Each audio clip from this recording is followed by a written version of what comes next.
All right, now that I've gone through and read the story and finished it, I'm gonna start the audio again to read the story, and this time I'm gonna make sure I know what I'm looking for in my annotation, because the second time I'm reading it, I'm gonna annotate it. So I'm just gonna read through this, annotate the text, look for why, how, or what if questions. Okay, so questions about it. Number 2, personal connections. So something that reminds me of a memory I have, maybe. Number 3, an evaluation of the writing. Is there a part you didn't or didn't like?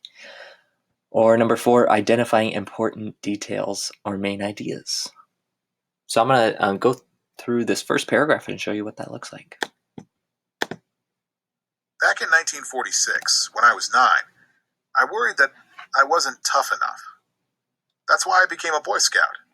Scouting, I thought, would make a man of me. It didn't take long to reach tenderfoot rank. Okay, already I feel like that is a significant detail. Like, this is an important piece of information about the main character, I think.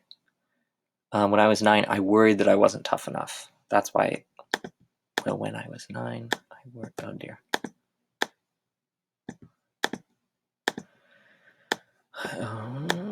I worried I wasn't tough enough. Okay, there we go. So I'm going to add important.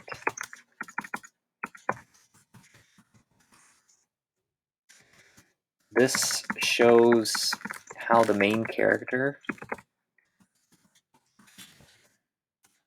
feels about himself.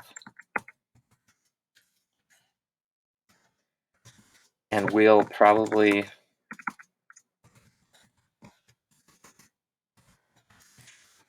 to see if Boy Scouting actually made him tougher, makes him tougher.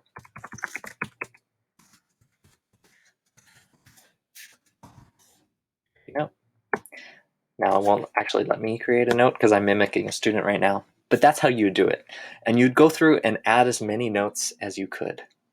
Okay, this step probably should take this step is the longest thing that you'll do this week. It probably should take 45 minutes or something like that.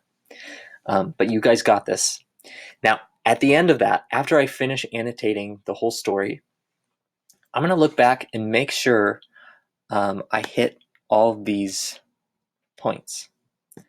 And to be extra sure that I'm getting full points for my annotations, I'm going to actually go and find the annotation rubric, which is in the lesson plan, and figure out what the difference between a 3 and a 4 is. So I see those 4 exact things that we should include in the 4, but a 3 says students writes many notes that shows questions, reflections, and observations. Might have too many of one type or are too sparse. Okay, so 2 things I see here are don't make it too sparse, which means like you should have a lot of annotations, 10 plus, probably for sure, and make sure that you have like at least a couple of each type. So don't make it all just questions or all personal connections. All right. And after that, I am done.